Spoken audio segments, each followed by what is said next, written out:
Saudi Arabia's indiscriminate bombing of Yemen continues to take innocent lives. At least 2 civilians have been killed in a fresh Saudi airstrike in Ta'if province.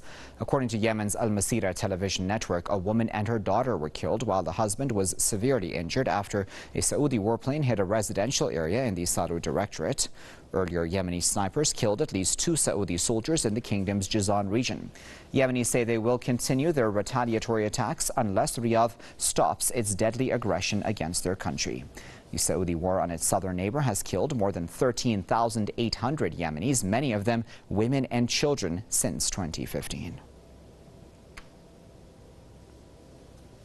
Joining us live now from Ontario is Mr. Edward Corrigan, who is an international human rights lawyer, and he's joining us live now via Skype. Mr. Corrigan, one would imagine that in any other country, if civilians were being killed at this rate, we would have human rights groups and others in uproar. Why aren't we hearing that sort of noise, do you think, in this case? Well, we are hearing the noise a little bit, but the volume needs to be increased dramatically.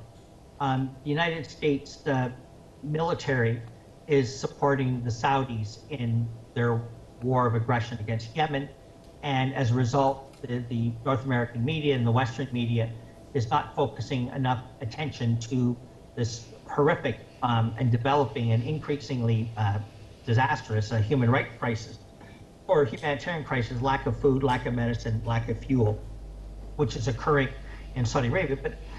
But Yemen is looking more and more like a failed state. Before we were talking about a civil war with, the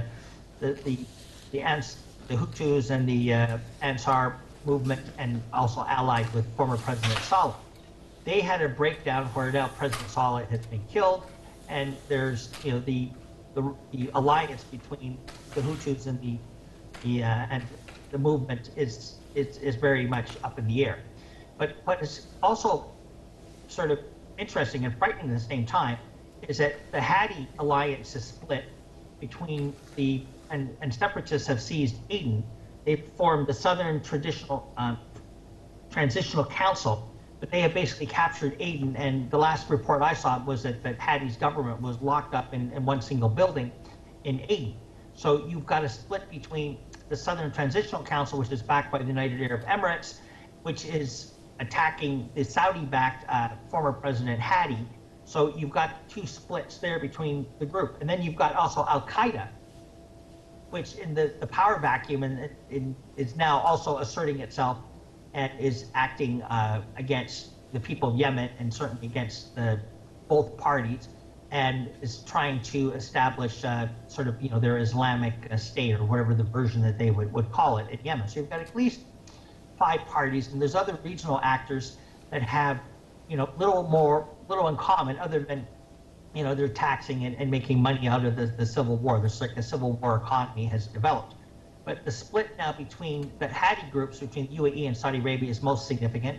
And of course, the Hutus and the former supporters of President Salou, Salou's movement has actually appointed a new leader, so that has to be resolved. And of course, Saudi Arabia is still bombing civilians and attacking the infrastructure in Yemen.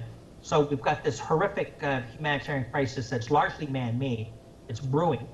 The failed state in Yemen, and of course, the Saudis are still bombing largely civilian targets because they're afraid actually that the planes will get shot down.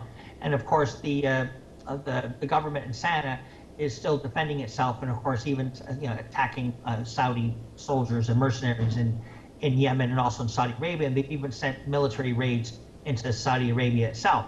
So you have what is, in all appearances, like a failed state. It's a disaster to understand what's going on, because the alliances are moving.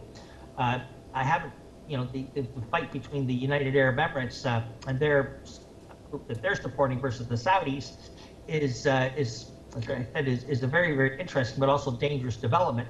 So now you've got Aden, which is in crisis and subject to fighting between the group Sana'a, and of course the embargo and enforced by the Saudis and their allies, supported by the Americans and the British, by the way.